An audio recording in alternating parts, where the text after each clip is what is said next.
and request all of the guests to kindly be seated. Thank you. And please put your mobile phones on silent mode, please. Thank you.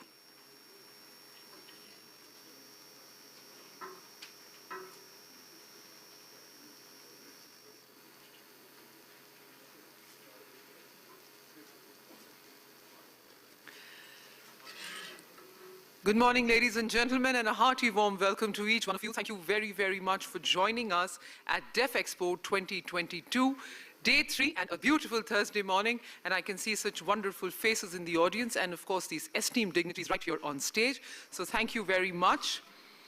So let's begin this powerful session by inviting Ms. Ambika Sharma, Managing Director, USIBC, to share the welcome address. Ma'am.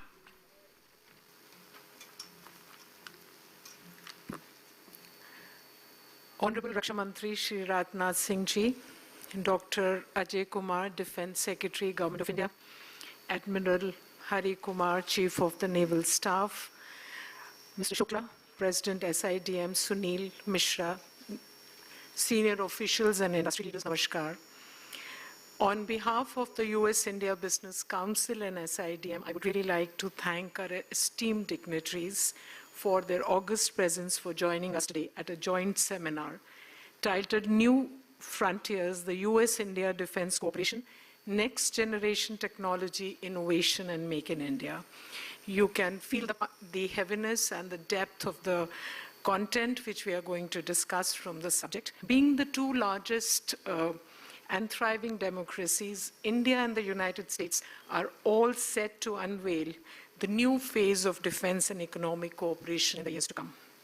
This is a very prime moment for the two countries to celebrate relationship in this very critical sector, as we just entered into the 75th year, rather just celebrated our 75th year of partnership. As our Honorable Prime Minister has said, India aims to high and pursue important goals in the Amrit Kal, and United States of America will be a key partner in the journey.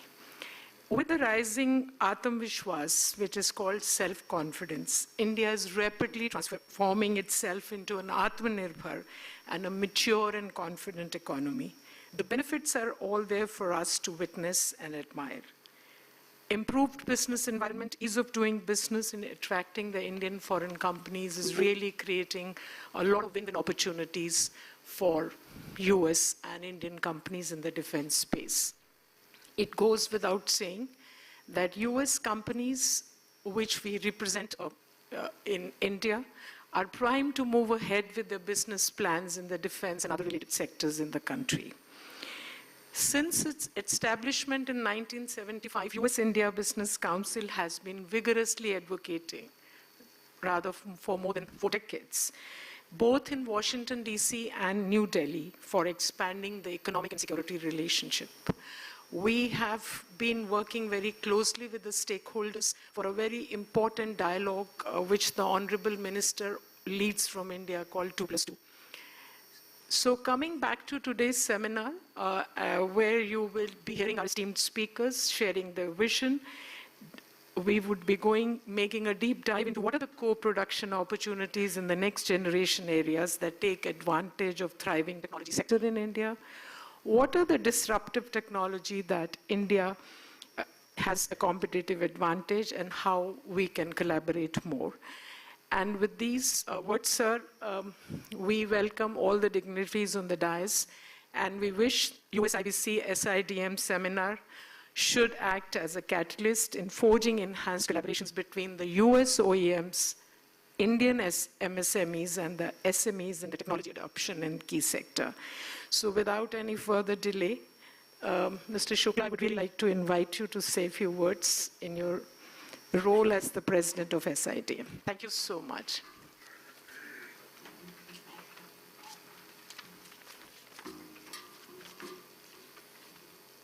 Good morning, Shri Rajnath Singh Ji, Honorable Raksha Mantri, Dr. Ajay Kumar, Defence Secretary, Admiral Hari Kumar, Mrs. Ambika Sharma, members from the industry, as well as from the governments of both the countries. Good morning once again. I'm delighted to address this seminar on new frontiers in US-India defense cooperation to deliberate topics of next generation technology, innovation, and Make in India. It is good to see that all key stakeholders in our growing cooperation are present here. I am sure that their guidance and deliberations will help in shaping our cooperation in the coming years. India-US bilateral relations today encompass the major pillars of our strategic partnership. That includes security, energy, and technology. These have deepened over the years with greater bilateral economic engagement and continuous dialogue from both sides in both bilateral as well as multilateral forums.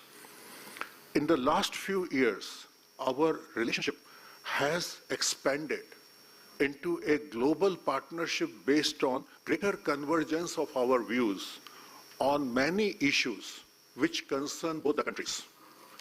Terrorism is one, global peace and security is another, and a shared approach towards humanitarian relief operations all over the world.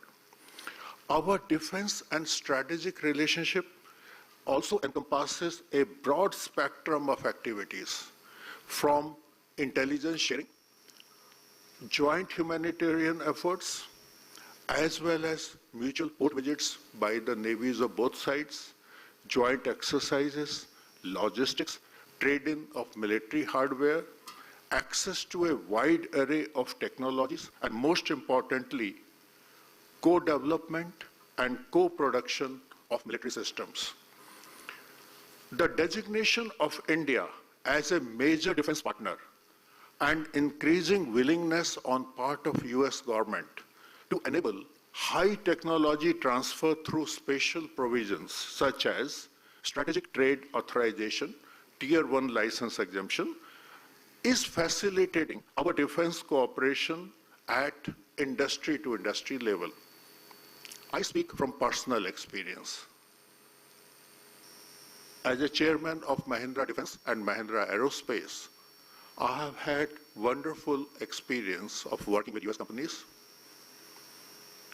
whether it is BAE supplied M777 guns, which are assembled by Mahindra Defense, tested, integrated, not far from Delhi, whether it is Indian Air Force pilot training for our transport aircrafts with both Boeing and Lockheed, or partnership for defense electronics, radars with major US company Telephonics Corporation, and many others.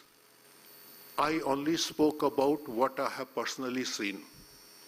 But there are many companies in India similarly cooperating with many companies in US. There is no end to examples I can cite here. We are part of global supply chain of Boeing as well as GE. These partnerships have withstood the test of time. Several recent policy initiatives by the Indian government have catalyzed the Indian defense industry. These are aimed to transform India into a global design and manufacturing hub in aerospace and defense sector. With tremendous industry capacity in all disciplines and abundant, highly skilled manpower, India is ripe with the essential qualities required for a vibrant and innovative manufacturing hub. The two defense corridors in UP and in Tamil Nadu are very well suited for investments by US companies who wish to expand their footprint in India.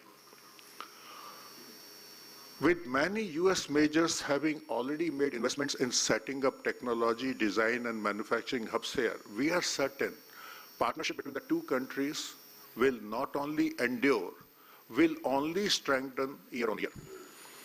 Relationships happen between the countries when there are people-to-people contact. Industry plays its part, governments play their part. But people to people, what we call track two, that plays a major role in relationships between the countries. In case of India, it is no secret that lakhs of students are today studying in US. There is hardly a family perhaps here who does not have son, daughter, brother, sister, nephew, niece who is in US today. These relationships create familiarity with a nation that makes it comfortable to work together. That softer note is as important in our relationship as the initiatives at both the government level, industrial cooperation, which has brought the two countries together. SIDM recently organized a delegation of Indian industry leaders to the United States and engaged with the US Department of Defense and US Chamber of Commerce to identify potential areas of collaboration. They had opportunity to visit major OEMs also. I got very positive feedback, and I'm happy to share that SIDM will be working with the US Department of Defense, US Chamber, and other stakeholders to actively carry forward the process of industrial cooperation which already exists. In my opinion, strong G2G foundation is already in place. Indo-US defense cooperation is all set to grow significantly in coming years. All it remains for me to say, as president of SIDM, on behalf of entire industry, I reiterate our commitment to work with US companies, and we look forward to building more partnership with US majors and Indian companies to move towards being a $25 billion industry in India. Thank you so much. Jai Hind. Thank you so much, ma'am. Thank you, sir, for the opening remarks and setting the context for all of us. All right, moving on, now it's time to invite, with a hearty warm welcome, Shri Rajnath Singh, Raksha Mantri, Government of India, to kindly come on the dais and share the keynote address with us. Sir.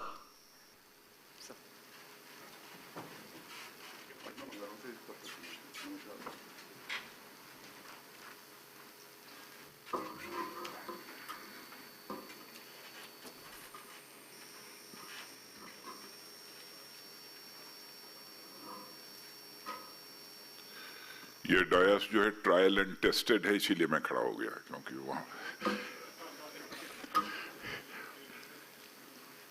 और business से मैं adopt उसी को करना चाहिए जो trial and tested हो, तो उसमें जोखिम की संभावना नहीं रहती है. Admiral R Hari Kumar, chief of naval staff, doctor Ajay Kumar, defence secretary, ये मिस्टर गिरधर भी आ गए. वाह, ये हमारे न्यूली अपॉइंटेड डिफेंस सेक्रेटरी हैं और पहला कार्यक्रम है. मिस्टर हमारे प्रेसिडेंट SIDM, इनको मिस्टर तो मैं नहीं कहता हूं, मैं श्री कहकर पुकारता हूं, SP शुक्ला जी. और Mrs Ambika Sharma, managing director USIBC, Mr Sunil Sharma, DG SIDM, senior industry leaders from the US and Indian industry, ladies and gentlemen, friends, I am happy to be present in this important seminar on the theme New Frontiers in US-India Defense Cooperation, being organized by US-India Business Council and Society of Indian Defense Manufacturers. Let me begin by saying that defense cooperation between our countries has grown both in depth and width tremendously in recent years. And we are close strategic partners, and we are working to strengthen our partnership further also. Indian defense industry is witnessing transformative changes in the past 8 years through progressive reforms. And these reforms have created a conducive environment for the growth of the Indian industry through transparency, predictability, and the institutionalization of the several measures for ease of doing business. The reforms also encourage foreign original equipment manufacturers to set up manufacturing units in India, develop technology collaborations with Indian industries and establish joint ventures in defense sector. The idea is to make in India for Indian market as well as export to the friendly countries. That is, make in India and make for the world. Today's seminar, titled New Frontiers in US-India Defense Cooperation, Next Generation Technology, Innovation and Make in India, is hence very relevant. And I think SIDM and USIVC for taking the initiative for organizing it, and all the speakers from the industry who are participating in the seminar. Brothers and sisters, the path to Atmanirbhar Bharat, or self-reliant India, is a comprehensive. आवाज आ रही है मंच से, DISE से आवाज आ रही है. Please. The path to Atmanirbhar Bharat, or self-reliant India, is a comprehensive set of policy frameworks that seeks to build indigenous technological and production capacity and capability with cooperation, participation, and collaborations with reputed foreign institutions and OEMs from friendly nations.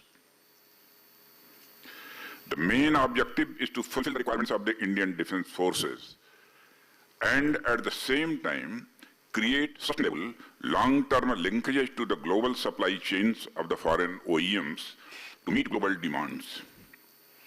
Through these linkages, India looks forward to collaborating for a secure and resilient global supply chain for the free world to ensure uninterrupted and reliable access to defense equipment and other strategic materials for our nation and our partners, including the US.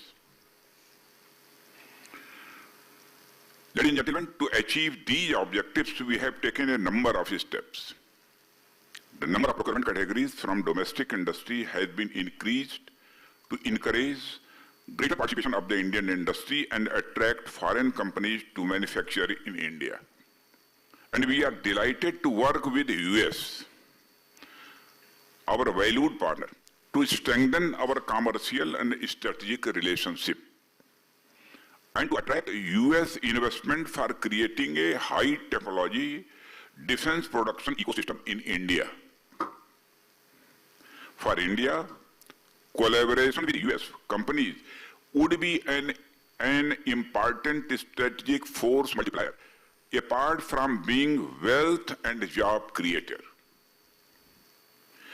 The easing of FDI regulations and introduction of the by global manufacture in India by in defense acquisition procedure 2020 are an invitation for the US businesses to participate in the opportunities offered by the Indian defense industry. They can now set up manufacturing facilities individually or in partnership with Indian companies through a joint venture or technology agreement, etc. To capitalize on the Make in India opportunity. And I am confident that they will find India to be an attractive investment destination for defense manufacturing. Brothers and sisters, the announcement of the positive indigenization list, where a wide spectrum of equipment and systems are included, is another major step towards creating a mature defense industrial base in India. The list has also been impetus to domestic research and development by attracting fresh investment into technology and manufacturing capabilities. Friends, defense exports have been a key pillar for the long-term sustainability of the domestic defense industrial base, considering that domestic demand alone may not always provide economies of scale. With a $5 billion export target set for 2020-2025, for the 2025, the intent of the government for export-oriented manufacturing is loud and clear. Under the auspices of the India-US Defense Technology and Trade Initiative, a project agreement to to co-develop air-launched unmanned air vehicles has been a welcome development. Industries from both sides can explore additional DTTI projects, such as a counter-unmanned aerial system and an intelligence, surveillance, target acquisition, and reconnaissance platform, etc. Friends, USA has developed as most advanced economy of the world, which is broadly attributed to the phenomenal technological progress achieved by it. I can say with confidence that Indians have played a stellar role in technological development of USA, be it IT sector, biotechnology, space or cyber technology. Indians have also contributed in the fields of the business and finance. I must say that USA provides a very conducive environment for talent to perform and has reaped the benefits thereof. It would be appropriate for the US to expect that US business and technology leaders collaborate with the Indians to create a similar growth miracle in India. Indian talent, supported by business-friendly policies of Government of India, provide an exciting value proposition to US investors and partners to come and make in India and make for the world. Friends, developing new avenues to work together at the industrial, scientific, and academic levels will be a key to ensuring that India-US defense ties remain dynamic. As India's defense base grows, private sector companies from the United States can explore the vast potential for creating in India and exporting from India as part of the efforts to create a global free world supply chain free from vulnerabilities and uncertainties. Friends, we look forward to taking this robust India-US business defense relationship to further heights. I am sure this seminar will go a long way in identifying the new frontiers to be achieved as also the path to do so. I wish you success. Thank you very much.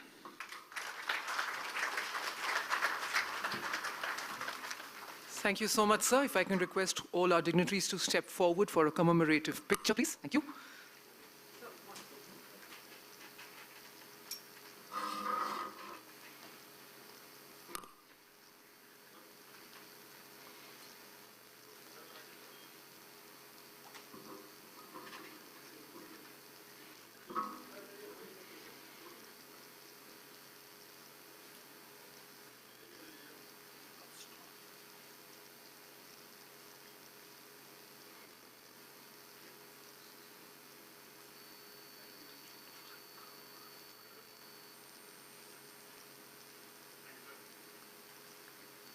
Thank you very much.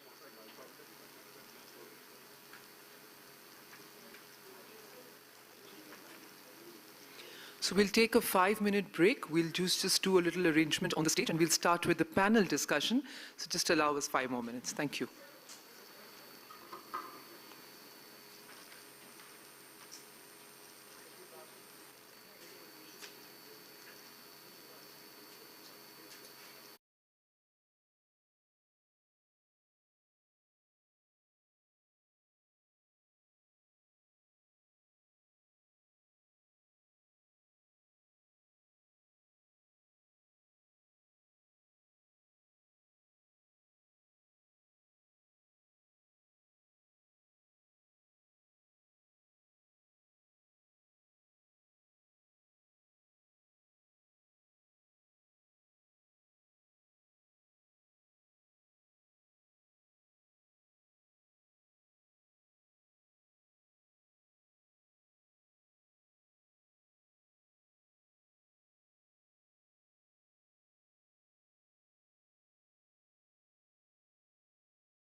Sorry I wasn't able to join a little bit earlier. I was down in the main hall, and they were having a session on Invest for Defense. And there was a whole series of panelists, and I realized I was the only U.S. company representing our interest. And I'll talk a little bit about that in this session in terms of how U.S. companies are investing for defense and the defense cooperation that's come up, and that I think sets us up, with the theme, New Frontiers in U.S.-India Defense Cooperation, Next Generation Technology, Innovation, and Make in India. And downstairs, it was Invest for Defense, and actually I spoke on behalf of Lockheed Martin and Boeing and the other U.S. companies that have invested for defense.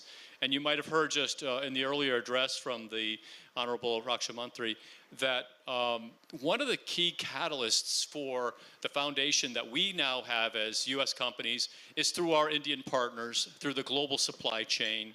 And in fact, actually, that's been a catalyst for the aerospace and defense ecosystem that's really grown leaps and bounds in the last 10 years.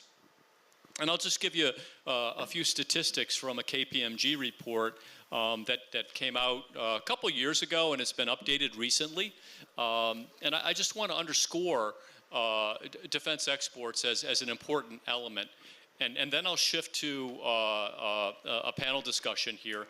But because I think this is so important as part of the self-reliant India initiative, Atmanirbhar Bharat, it's important to understand where we are today. And over the last 5 years, over $3 billion worth of defense exports went to the U.S. That was 31% of India's defense exports went to the U.S. And that was largely through companies like Boeing and Lockheed Martin, Raytheon, Pratt & Whitney, GE, partnering here in India and producing large-scale components and assemblies and very strategic capability, I would say, as well as engaging the MSMEs. So 31% over the last 5 years from India to the U.S., 12% to France, 3% to Israel, and 2% to Russia. So that's the investment that we've made to engage the partners and the suppliers here in India into our global supply chain that then sets us up to be in a position to grow as we see the emerging requirements coming up. And really, frankly, building in advance out of that. And one last thing I'll say is we invested out of opportunity, not obligation. And I think I speak for everyone here and the startups as well, that's really important. But yes, we fulfilled offset obligations in the hundreds of millions of dollars, and we have more to come. That's great. But we invested because we know the center of innovation and opportunity is here in India. So I just wanted to kick it off with a few words. And so what I'd like to do is introduce my panelists, my co-panelists. And on my left is Samir Joshi. He's the CEO and director of New Space Research and Technologies, who I met, I think, in the last couple of years. Mr. Mishra from SIDM. We had a chance to be together in Kota most recently, and really, I must say, Society of Indian Defense Manufacturers, SIDM, under CII, is an incredible organization and also a catalyst for growing the aerospace and defense ecosystem that we as companies can tap into as well. On my right, Mr. Faizi Mohsini, correct, from Boeing. We go back to our GE days together here in India over a decade ago, decade and a half, I guess. And then last but not least and most important, Captain Farmer, the head of the Office of Defense Cooperation in the U.S. Embassy. And he's our partner as we both support existing foreign military sales as well as we pursue additional opportunities. And then frankly, to bring our best capabilities, it may be more of a hybrid case. There are going to be things that are delivered indirectly through and with the support of the U.S. Embassy. And so I'll revisit the title, New Frontiers in U.S.-India Defense Cooperation, Next Generation Technology, Innovation, and Make in India. And so the first topic, and I'm going to open it up and maybe call on individuals here as we go. As part of the effort to reorient defense technology cooperation between India and the United States to mission-driven and requirement-based collaborations, what are the co-production opportunities in next-generation areas that can take advantage of the thriving technology sector in India? And I think I'm going to start off with Faizi on my right from Boeing that has a long foundation in here in India, both through commercial and the defense sector. Thank you, Bill. Over the years, we have seen the US and India relationship has become stronger, and this has been increasing because of the convergence of the geopolitical, the business, and the trade interests that have gone in a long way. And we have really seen that over the years, the relationship has grown at an annual rate of about 12% every year, ever since the President Clinton came in 2000 and then President Trump in 2020. So it's going stronger and deeper, and that's what Sri Rajnath Singh, our defense minister, also stated, that the relationship has gone pretty strong. And we now today stand as 8th largest partners or trading partners with the US. So that has gone a significant way. The other aspect that I would want to highlight is, from Boeing perspective, we have been closely engaged for more than a decade and trying to do a lot of local to global part of a business. We do about 8,000 crores, which translates to $1 billion worth of annual revenue generation for the country and the employment, and there are 300 plus partners or our suppliers that support us, and 26% of them are MSMEs. So that's a significant way, an opportunity to grow. There are a few things that we probably can look at in improving our further ties between the US and India, and expanding the scope of defense ties from the bilateral and the multilateral arrangements. We have seen some of the two multilateral engagement dialogues that have gained prominence in the recent years. The first one being the Quad of India, Australia, Japan, and US, which was in 2017. And the recent one is the Israel, UAE, India, and US quadrilateral dialogue announced in 2021. So these are some significant developments that will go a long way. This aligns our bilateral and multilateral agendas to achieve synergies between the two countries. As geopolitical or landscape continues to change, both India and the US need to align the strategies together. So that's definitely one of the areas to really look at. The other is the DTI. So how do we re-energize the defense trade and technology initiative?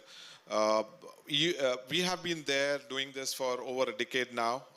In 2019, it was identified the potential for future cooperation on defense platforms, mainly the unmanned aerial vehicles, lightweight arms, and aircraft support systems.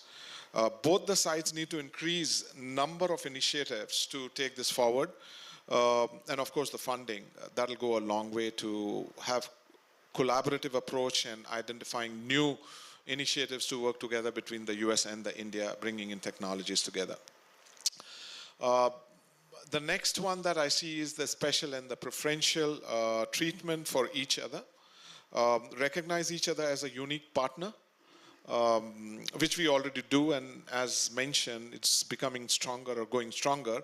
After signing the 4 foundational agreements, namely the LIMOA, COMCASA, BECA, this will take us to the next step, and we will definitely be growing and becoming a stronger India major defense partner with the US. The last one that I would want to mention is, again, focusing a little bit on the supply chain bit of it. India to be included as part of DFAR, Defense Federal Acquisition Regulation. This will go a long way to get us an access to the critical raw material and help us build stronger supply chain between India and US, which will result in larger employments, engagement, and local teams to be coming together in supporting in a cooperative way. Great, thank you. Next up, thought I would turn it over to Samir Joshi on my left from New Space to provide us some perspective on how you see both the opportunities and the challenges for the foundation that you're setting, opening up in the space domain sector, which I'm sure is both from a commercial, government, and defense perspective, and how you see this creating new frontiers to collaborate with U.S. and Indian companies together going forward.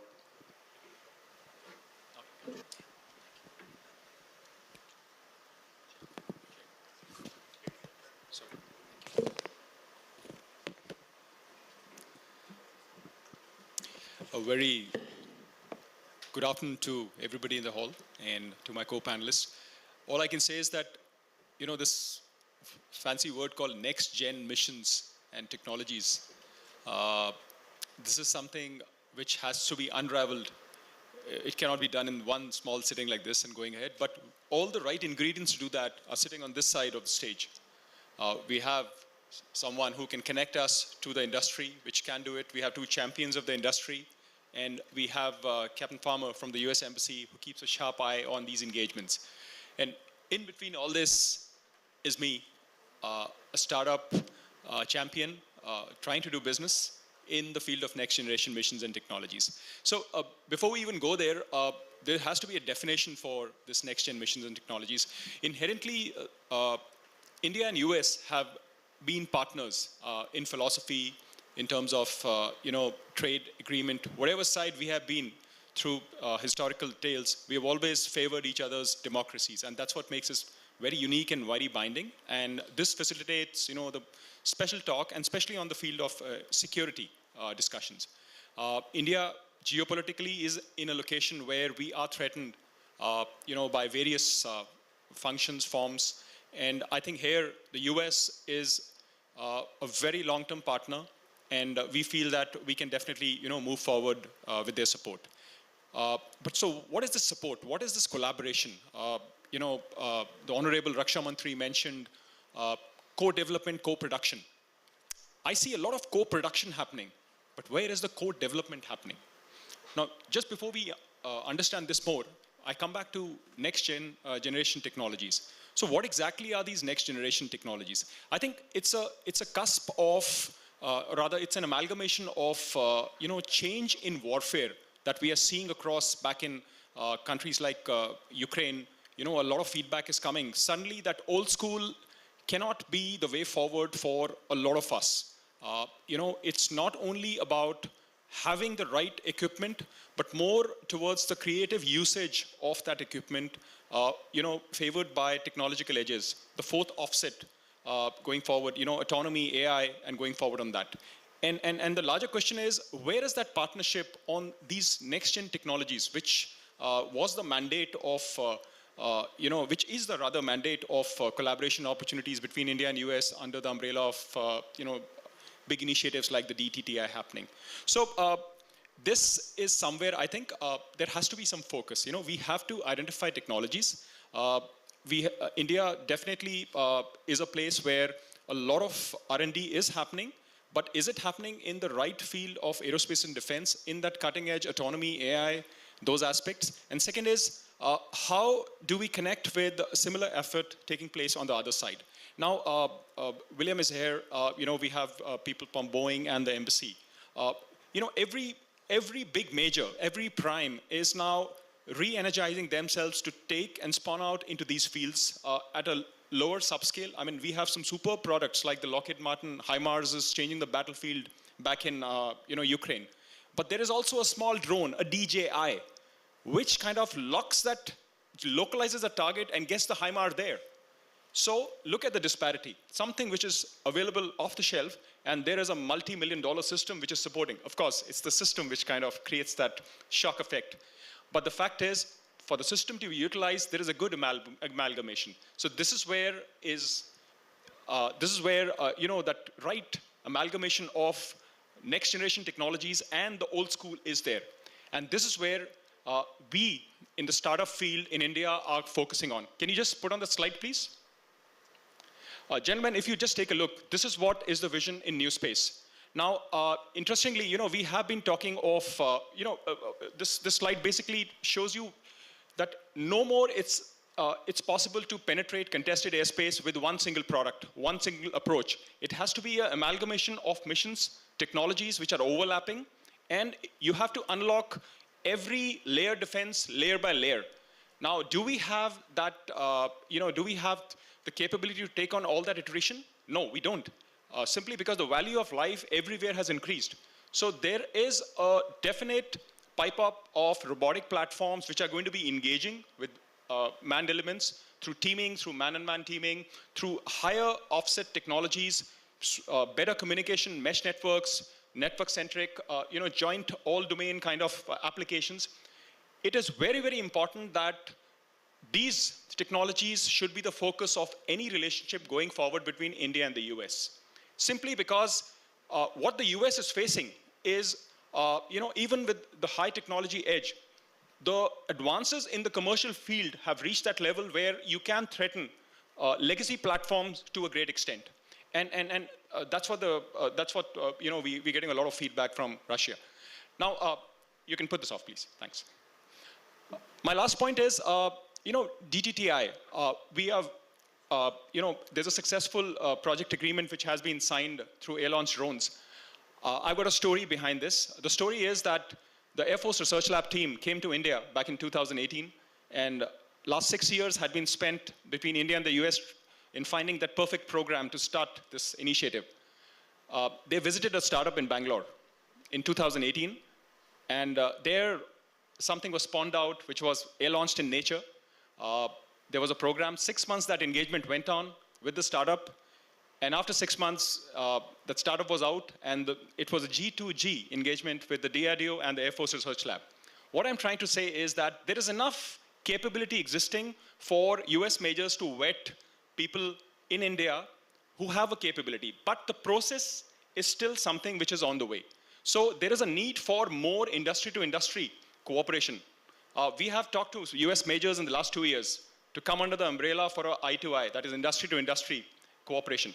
But the major hurdle is largely who is the person who takes a call, the decision.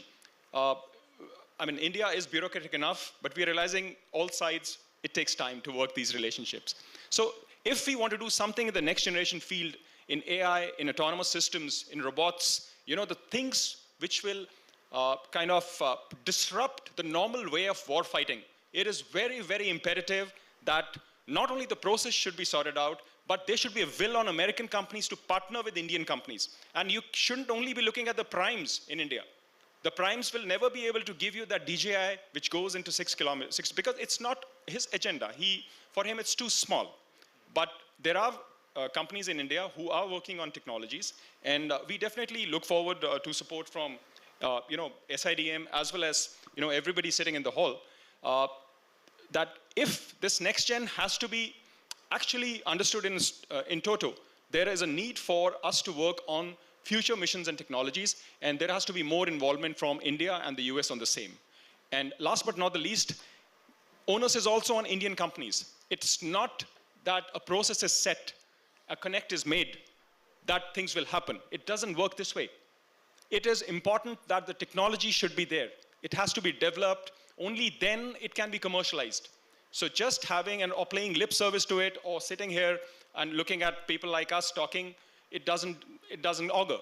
We have to walk the talk, and we have to raise standards in India which are competitive enough for us to work with global majors, where a Lockheed Martin can talk to a company like ours, or a Boeing can talk to a company like ours. And this is the right essence, and this is the future of a superb and fledgling Indo-US partnership in the days ahead. Thank you.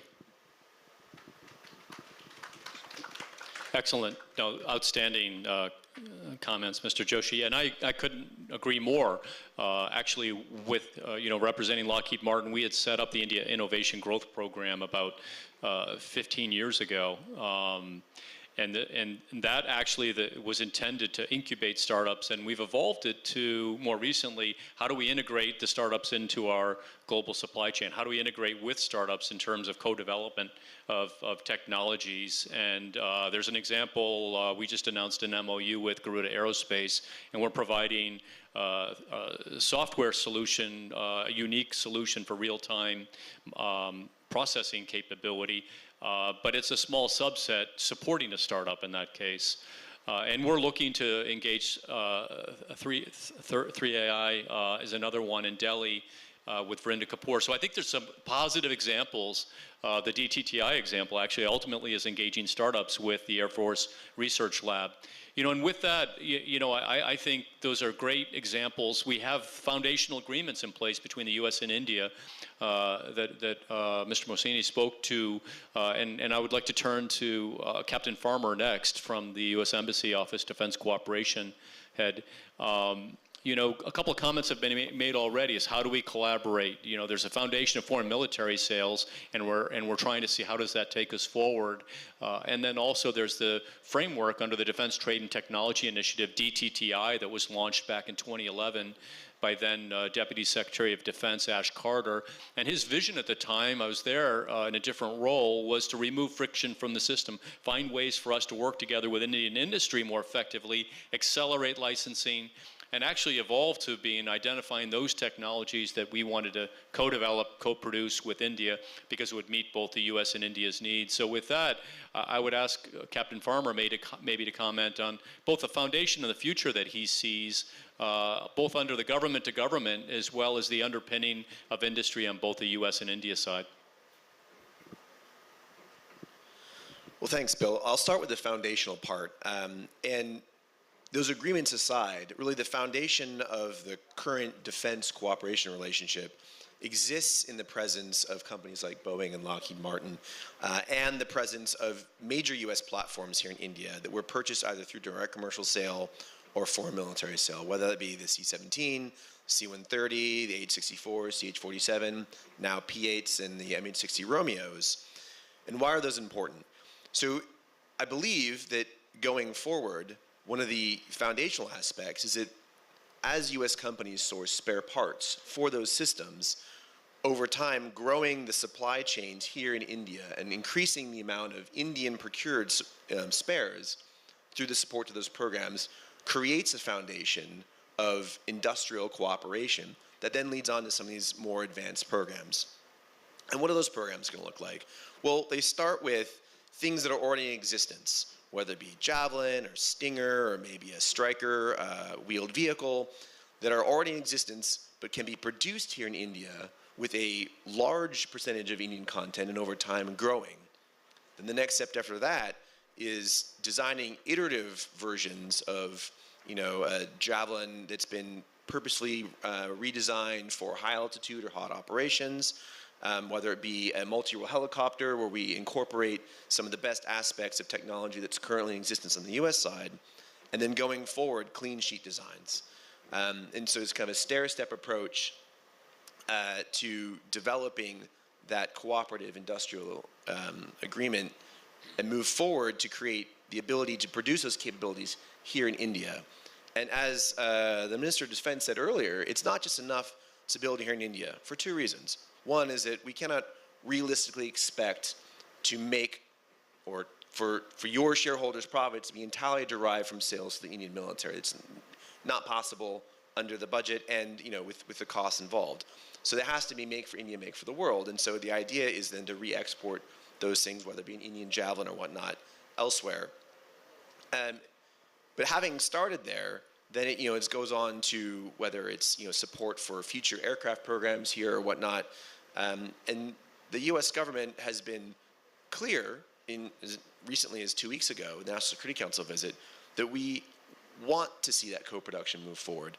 I would just caution a little bit that historically the government has not been the best entity to turn to identify game-changing military innovations, right? It wasn't until after the Civil War we realized that a rifled barrel was going to make such a big difference in the accuracy of firearms. We killed an awful lot of Americans doing so.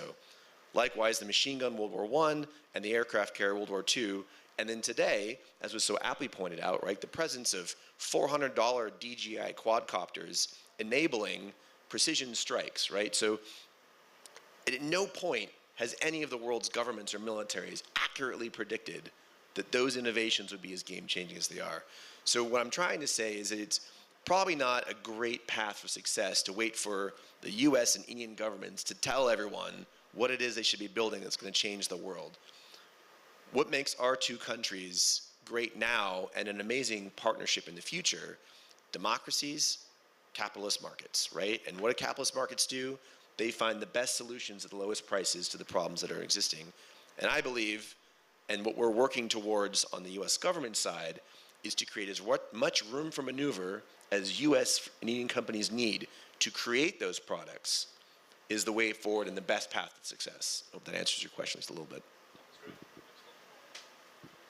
No, that's excellent, Captain Farmer, and I think it's a great response, and I just want to reinforce that the U.S. government is very forward-leaning, and they're asking us, what are those things that you need to be able to bring your best capabilities, whether it's accelerating licensing and releasability, but it's got to be tied to a specific requirement, and that's where we need the help, you know, from the government of India, from the services, to help be clear in what those requirements are. You mentioned drones and changing the game in terms of what's happening in the battlefield today and affecting civilians in Ukraine.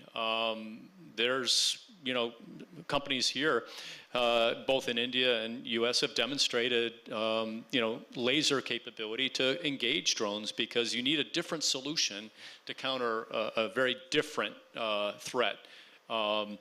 I want to go to my left to a friend of mine from SIDM, Mr.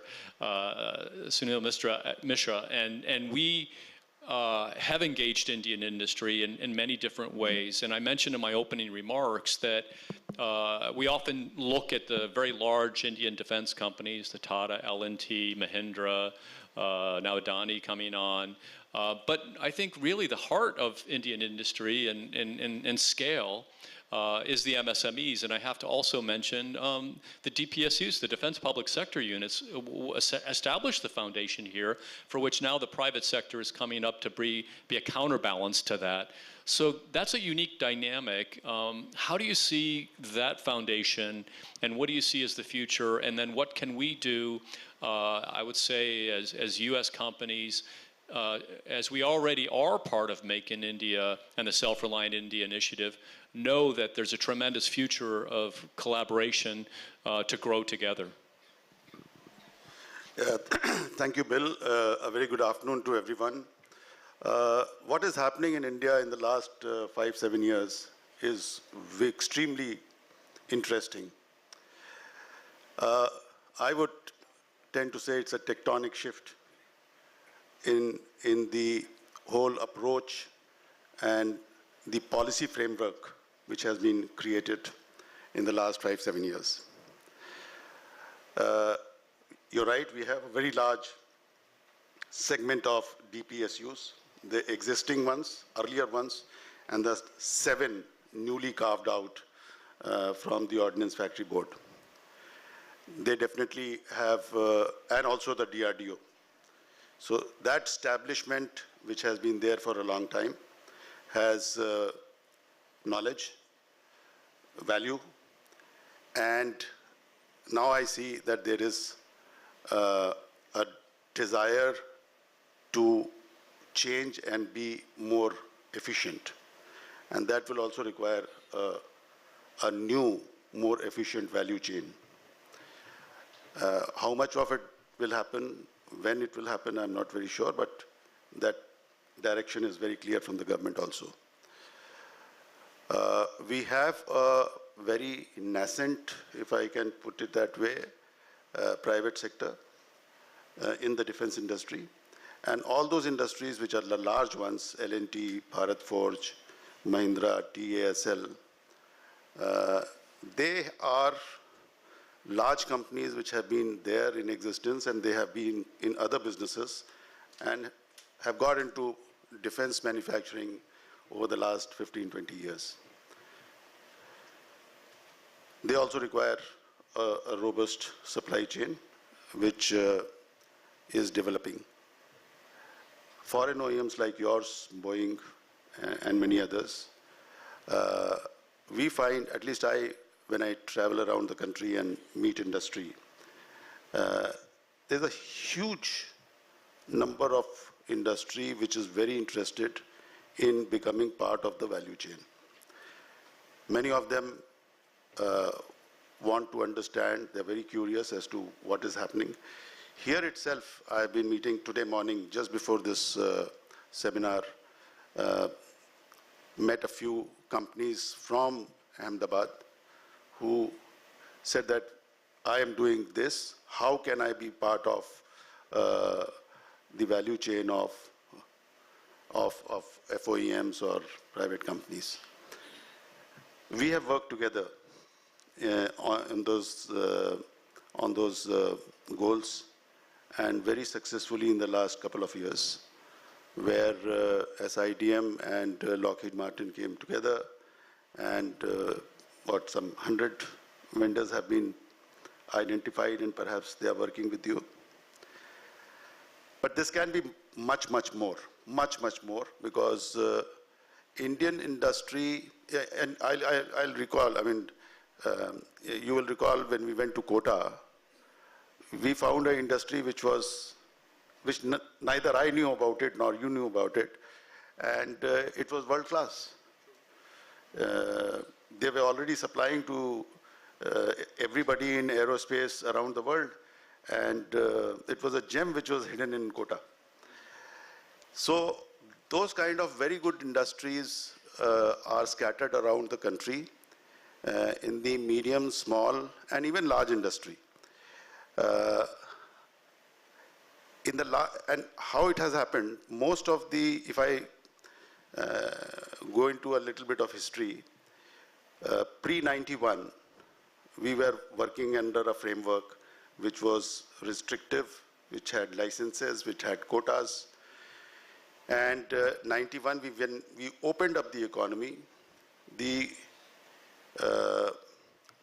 mantra to success was competitiveness, cost and quality competitiveness, and industry rose to it. I have seen many of those industries who were based on license quota earlier perish on the way, or some of them modified, evolved, and are very good cost competitive, quality competitive organizations now. And there's a very large number. It's a very, very large number. So I feel that, and there's a desire to link up. There's a very strong appetite which I find in those industries, that they want to be part of the value chain of defense industry. Second part is, which comes to my mind, is the youngsters, the next generation. The cerebral asset of this country is very strong. And innovation center as yours, many others, which can facilitate in providing that channel to that collective cerebral asset which India has, I think we'll be able to give very, very positive results in times to come. At SIDM, what we can do is bring those industries which are desirous and link them up to you, to private players and the rest of the world. And that is what we endeavor to do. Thank you. Excellent. Thank you, Mr. Mishra. And we really appreciate partnering with you over the last couple of years on our supplier conference. And that gave us access to many suppliers we might not have ever been able to bridge into and introduce to our global supply chain. Boeing's tremendous in terms of capitalizing over the last decade on engaging suppliers, many of the same. At a very large scale to meet both commercial and defense. And we talked yesterday or the day before yesterday about civil defense convergence. And so I might, I think we've got about 10 more minutes or so to wrap up. And I'll ask just a couple more questions to the panelists here and leave it to you as to how you wish to respond. But I'm going to turn to my right again where I started. with Vazi Mohsini from Boeing, and I just mentioned civil defense convergence, and we're talking about futuristic technologies and and next generation technologies. And what's unique is that a lot of those technologies, in historically, like Captain Farmer mentioned from decades ago, started in investment in defense and space, actually, the space race, and then transitioned into commercial. Where we are today, whether it's semiconductors, AI, machine learning, quantum computing, there's billions of dollars of investments going in the commercial sector where we're going to have hundreds of millions of dollars to adapt and transition into the defense sector. So I think Boeing's in a good position to talk to us a little bit about that civil defense convergence and how does that create opportunities for companies here in India, as well as how we collaborate going forward.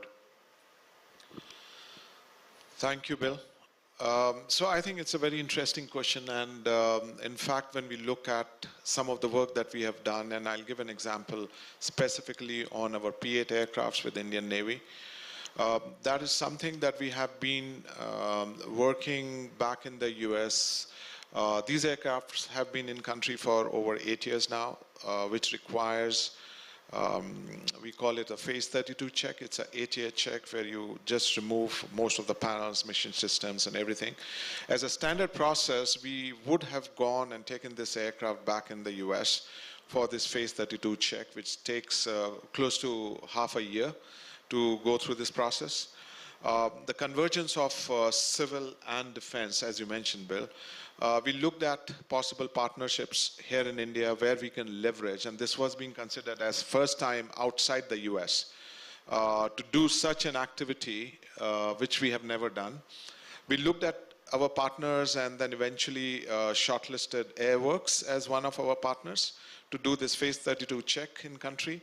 And they have been doing a lot of commercial aircrafts, and this was the first time I think we brought this aircraft there. We have done 6 of the 8 aircrafts through phase 32 check already with the Airworks in country, and they have been done at a significantly faster turnaround time, and the quality has been pretty good. So we have got certain good feedback from the customer, as well as the convergence of the commercial versus defense. So that's one of the examples. On the same platform, we continue to look for opportunities where we can leverage the common commercial aircraft components to be done on some of our platforms. So we continue to do and find for more partners locally in identifying certain opportunities which we would not have looked at in the past, but definitely believing more on the Atmanirbhar Bharat and the Make in India concept. That initiative has been driven, and we have been doing it for a long time anyways. But there's more focus. We'll continue to find more opportunities to bring the commercial and the defense platforms together and really leverage some of the suppliers who have been doing some good stuff in country. Excellent. Thank you, Vazi. Again, I think, Mr. Joshi, the other dimension, really, and you spoke to it in your opening remarks about startups, and I believe India is the fastest growing startup ecosystem in the world when you look at both the scale and the slope, and the inflection point that we're at with opportunities going forward. ISRO opening up to the private sector, the Ministry of Defense reserving 25% of the R&D budget for the private sector, but with a focus on academia, and startups are an extension of that, I believe. And plus just a focus on the self-reliant India initiative, Atmanirbhar Bharat, an expectation that we have to accelerate those developments here to meet India's requirements and then deliver that capability to the world. Maybe just share a few initiatives that you've actually seen, or what you think is needed to really capitalize on the fact that we have this center of innovation for most global companies here in India, whether it's AI, machine learning, like I mentioned earlier, and quantum computing. How can we translate that to a much greater pace of advancement? Yeah. I think we've heard some very interesting perspectives, and this exactly is the full gist of how things should be shaped up. What makes India very special now, since about at least last 4 or 5 years, a lot of initiatives have been unlocked by the government, and largely under the Make in India and the Atmanirbhar Bharat route. Now, there is a vision of a government, and there is a hunger for companies to do business in a certain segment. The hunger to do business in the aerospace and defense segment has recently spawned out. You know, there are startups. The primes have changed. They have become, the easiest thing to do, production partners. And a startup can never get into this space. So what does a startup do? It has to prove itself into a segment or a technology space, which is as an add-on, or which it becomes an add-on to a bigger collaboration or a partnership happening. So those were the initial days for startups to spawn out. This happened about post 2015. But what is very encouraging to see, and especially this is a very tectonic shift, which Sir also mentioned here, is happening in the last 3 years. Now startups are focusing, and aerospace and defense startups, mind you, are focusing on technologies which are on the horizon or beyond horizon, which some of us term as blue sky research, which is where innovation centers like Lockheed Martin and Boeing are actually aiming for. Now these technologies are going to be very important for any future product development. So that is first part. So what I can say confidently, William, is that there is enough potential in India. What is not there is the direction. I mean, there is a technology. Where do you map it to? Who is the end user? Does the end user have a certain concept of operation? What I can confidently tell you, ladies and gentlemen, that future technologies cannot be developed only on engineering. All engineering, you develop a product, don't go out and look for its use case then. We have to envision how a technology is going to be used 5 to 10 years down the line, and engineering flows from that. That is the shape and nature of product development for future products. And this is what differentiates the future next-gen product development vision across. All I can say, gentlemen, is that the government has empowered, not only startups, MSMEs, everybody with a host of schemes under which it can collaborate with the end user. That is the Ministry of Defense. This is the Make One initiative, the Make Two initiative. Then you have the Technology Development Fund. Then you have the IDEX, which is specifically drawn out for startups and MSMEs. Now, this is a very interesting format. If the watchers will definitely see, another paradigm shift happening here. 200 very advanced technologies are right now being spawned under the IDEX program. Here, either you can ignore it or you start to believe in that. I mean, right from stealth aircraft to encryption, quantum encryption. These are the kind of tech which is being spawned out under the IDEX paradigm. Don't go on the funding. Don't go on what the government could do. What the government has, biggest contribution from the government is they connect you directly to the end user. It's just impossible to go, you go through a Make One or you go through any tender. You have to go through a competitive bid. You have to become the L1, L2 or whatever to start talking of qualitative requirements from the end user. What IDEX ensures is here is the end user telling you, okay, these are the QRs. You reach this milestone. You should be able to get a commercial case from us. And this is exactly, which is very, very path-breaking. What I feel, there is a good enough case for US majors to partner with startups, especially in the IDEX domain, under the advanced next generation missions. IDDM and 50% partnership is still allowed the same rules. There is a Make One. Unfortunately, big majors are either Make Ones and the Make Twos. Why wait for 2 to 7 years just to, get a product deployed? Here is an opportunity, a fast-track opportunity of less than 2 years. Work with an IDEX company. He may be a startup, MSME, that depends. You judge, you gauge the potential. And mind you, IDEX teams are vetted by a committee, which is made up of experts from the academia, from the think tanks, and of course from the end users. So there is already something being given or handed over a plate, and these guys are some vetted. They do have some potential, only then they have been chosen. So I think this is going to be a good engagement model if this can be considered by the US majors, simply because we are yet to see small-scale US companies in India trying to connect under some kind of umbrella with the Indian companies. So it is for us, like companies like Lockheed Martin, Boeing, Northrop Grumman, these are the majors who are in India. Each one of them is setting up an innovation center. I think if you gear or twist your innovation centers and the approach to mate up with these startups, I think this is a win-win for all. Thank you. Outstanding. No, that was a great answer, Samir. I think you're absolutely right. And it's actually, how do we understand the evolving requirements from the services? The Catalyst IDEX, I'm really glad you spoke to IDEX in terms of engaging startups, and then know that actually it's the greatest innovations come to try to go meet unmet needs that we don't even know we have, right? No one sat down and said we need a smartphone. It evolved because we knew we had unmet needs that could somehow be solved through a solution. And the question, and so I've got one more question for each side, and then we'll close. So Mr. Misra, I mean, Samir brought up a great point. How do we, and how is maybe SIDM engaging also in IDEX, and how can we bridge, find a bridge to get to know the startups as we all also are the MSME and the majors? Yeah, so in SIDM we have a startup forum and also work very closely with IDEX. This is a great idea which Mr. Joshi just now mentioned.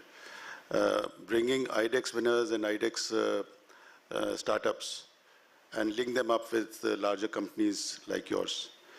That can work perhaps very nicely, and it's worth giving it a shot. We can definitely discuss this and take it forward. I would like to, in fact, experiment with at least 5-6 companies to begin with and see how it goes. Absolutely. Count us in from Lockheed Martin, I'll be first to say. Captain Farmer, I'd like to maybe give the last word to you here, and I'm not gonna, it's not a challenging question, but you could take it any direction you wish. The DoD actually engaged Silicon Valley, I think about a decade ago, because we saw the rapid evolution and transformation in the defense and security space, and a need to engage that innovation that Mr. Joshi to my left was speaking to. That's actually transformational, and maybe meeting needs or requirements, like you said, that weren't being anticipated. And then you also have a rapid acquisition process as well through some of the services to try to accelerate the integration of those technologies, maybe similar to IDEX and some of the seed funding that's coming. Maybe you could just close by commenting what you see from we've learned in the U.S. and how can maybe that create opportunities for us together working with Indian companies, whether it's under DTTI, Defense Trade and Technology Initiative, or just through other initiatives in collaboration with both defense and the commercial sector here in India.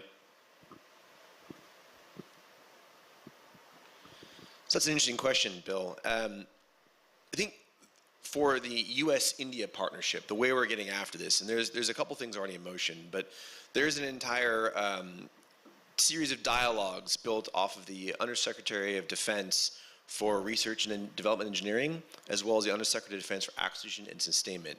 And the idea is these dialogues is that they're kind of a building piece throughout the course of the year from very basic to very advanced that identify or attempt to, because it's not been 100% successful so far, co-development, clean sheet co-development technology opportunities that transition from very low level reliability, or like, very low TRL levels, and then eventually be pitched over to the fence to the acquisition sustainment side of the house for a co-production effort.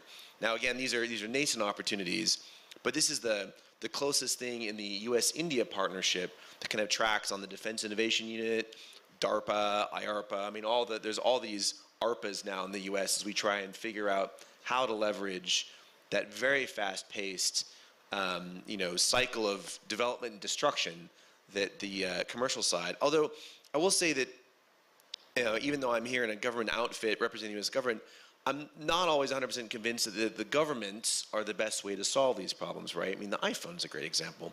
How many things that look kind of like an iPhone today came and went before Apple finally made it work, right?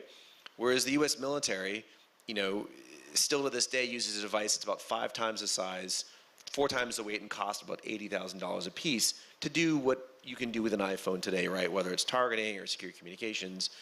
We still have a hard time getting past our bureaucracies, and I speak from experience that both America and India are probably gold gold medalists in bureaucratic delay. So while we do have a process in place, it does use the existing technology development to, over the valley of death into an actual acquisition program on the U.S.-India relationship. I'm not 100% sold that we should be hanging, a lot of our hopes there. We are working on it, but I want to reiterate the encouragement for a business-to-business model. And what I really see is, as the two governments' real task going forward is as much as possible to clear the policy roadblocks that exist that have kept things from happening in the past because companies were concerned about whether there'd be tech transfer issues at the end, whether they get a license. They want to build a factory, then find out they can't do anything with it. And so what we work on a lot at the Defense Group India, which is the entire U.S. DoD presence at the U.S. Embassy in India and back to the U.S., is try and find ways to remove those roadblocks or reduce them. In fact, as we speak, there is a capability sprint ongoing featuring pretty much every element of the U.S. interagency focused on India to, again, to remove roadblocks, to make technology available for transfer so that companies that are much more nimble than we are, they can actually get after the work that needs to be done. And my last bit is a development process that's going on is, we're only really now just relearning how to make sure that the products that we ask you to build for us, we deliver to the soldiers, is actually what they need. And so part of the effort that we are working on with the Indian military is to make sure that development iterative process, so the people in the field who actually rely on this equipment to function properly to survive, that it meets their requirements. And this is part of what our exercise program is for, is to build on the technology that's already been delivered, to find iterative processes to make it the best technology it can be. And through these exercises will be Yudh Abhyas, or Vajrapahar, where we do exercise in the field together and use this technology. That's where we see this iterative process that, again, that leads to better success going forward for the technology. Great, thank you, Captain Farmer. And I want to wrap up here and really thank our panelists here on the dais. It was a great dialogue, great discussion, and I hope there's insights that people can gain from that. And whether it's joint exercises, innovative technology coming from startups in India, connecting with suppliers, and actually leveraging an ecosystem that the U.S. Major aerospace and defense companies have established so that we can grow together under the Self-Reliant India Initiative and actually extend our capabilities together, both through co-development and co-production, and for India and for the world. Thank you.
I'm not going to give a definitive answer, but I need to give them So let me outline how would we define it. So I don't want to do that.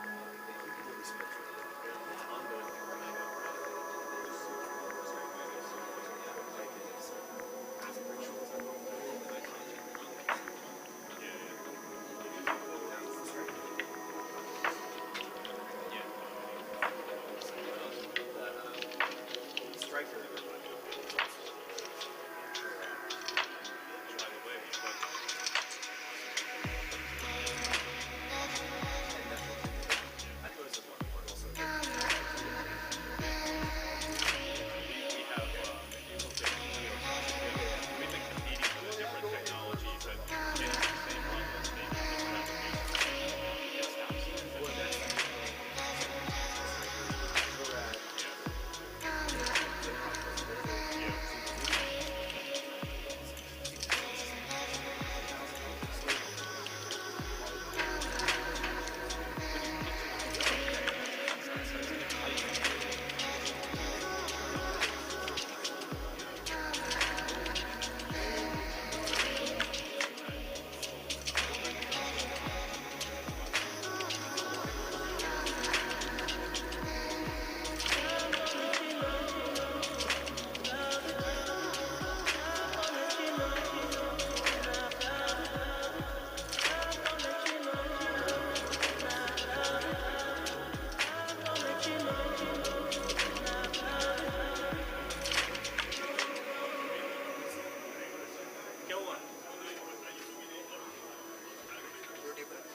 Coffee table लेके आओ ना book ये book लेके आना बाबा ऐसा वाला book ये एक सेट दे इधर देखिए देखिए ये हाँ ये एक दे दे